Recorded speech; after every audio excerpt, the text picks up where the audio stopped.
Hi fellow reefers, I'm Eddie of Eddie's Reef Aquarium. Today's weekly video is about how to avoid coral die-outs. Now, this explanation that I'm going to give, like different rule of thumbs of what you should do, observe, what to do, what not to do, it's mainly geared for SPS corals. But in general, you can do this observation and things that you should know in general, whether it's soft corals, LPS, or SPS aquariums. So I'm going to go into different details of things that you should know about and observe when it comes to trying to avoid die-outs, like let's say on an SPS coral that you've noticed that it is starting to fade, to bleach out, what to actually do or why that might have caused that issue. So let's take a deep dive and I'll go further into the detail. Hold on one second. Okay, and here we are in front of the tank. The first thing to consider in a coral die-off is very important: acclimation. Acclimation of corals should be performed before introducing corals into your system. Now, under acclimation, you should have both water parameters and lighting. What I mean by that is that you should make sure that they're both in check. Now, let's touch the topic of lighting. Okay, when it comes to lighting, your corals should be acclimated to your lighting type and par value. Example, if let's say the coral or corals you're introducing into your system were under a par value of say 150, and you place them in a par value in your tank of between 500 and 650, this would shock the coral or corals drastically and would probably cause a die-out or bleaching. They would go into shock. Now that's the lighting part. Now when it comes to the water parameters, although all water parameters are essential, the most important and given more attention should be the alkalinity. If corals are in the SPS type, and especially the aquaporous, you should not allow alkalinity swings. An example, you should have a target DKH. So like, let's say now, you test your water, you went ahead and you acclimated your corals, and you went ahead and you put them in your tank, and your DKH was 9. Okay, this example, what would happen is that if that DKH of 9 jumps up, let's say to 12, then it goes down to 10, then it goes up to 11. That's what I'm trying to establish here in the conversation, that you should try to avoid DKH swings.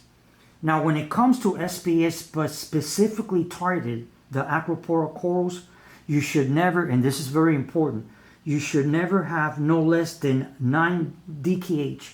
It should never be lower.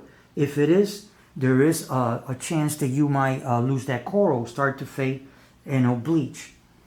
Now, one final topic, testing. What I would do, which is what I do, I would choose a day for testing and then test regularly, say every 1 or 2 weeks, always making sure that your DKH, very important, the alkalinity, is stable. And if it's not, then adjust accordingly. Now to do this, you can use Kalkwasser, you can use 2 parts like I use, or you can use a calcium reactor. And when it comes to testing, you should use good, accurate test kits. Something like Salifert, which is the ones that I use. Red Sea is another excellent test kit, and also the Hannah checkers. And one final note before I close this video, one thing that I do every day when I wake up, before I even eat breakfast, and I go to the tank, is know your corals. Read about them and know your reef's behavior. So what I mean by this is by simply looking and observing your tank, you can tell more or less what's going on basically without even testing your reef. So like, let's say I get up in the morning and the lights are starting to turn on, and I check everything, and then I go ahead and I wait an hour, 2 or 3 hours. But I noticed that a specific coral that I've been observing, it didn't behave the same like yesterday or a couple of days. It hasn't opened that much. It's not as vibrant. It's not happy. Okay, that right there is giving me a signal. Something's wrong with the water, or something's wrong, let's say, with the lighting is too much for that coral. Now, what happened to me, and the nature of me doing, this video, was the bird's nest. If you follow me, you'll notice that previously, not too long ago, I bought a beautiful bird's nest coral. I had never seen this bird's nest before. I went ahead, I acclimated it for 2 weeks, more than enough. I didn't use the acclimate mode on my Radeon on XR15 Pro. I went ahead, I put it on the substrate, and I acclimated it for 2 weeks.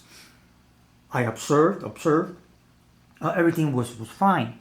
So I went ahead, and as you must know and be aware, the SPS corals do need a certain amount of flow, and from, I'd say, the mid-level to upper level when it comes to lighting. I did not change my lighting. I haven't changed the MP10 schedule or the strength of the water going through. But yet, I would say about a week ago, I noticed by observing the tank and all the individual corals, I noticed that it wasn't as fluffy as before. So I said, I went ahead, I checked, and the following day, not as much.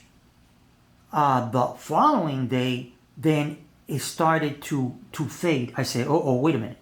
So what did I do?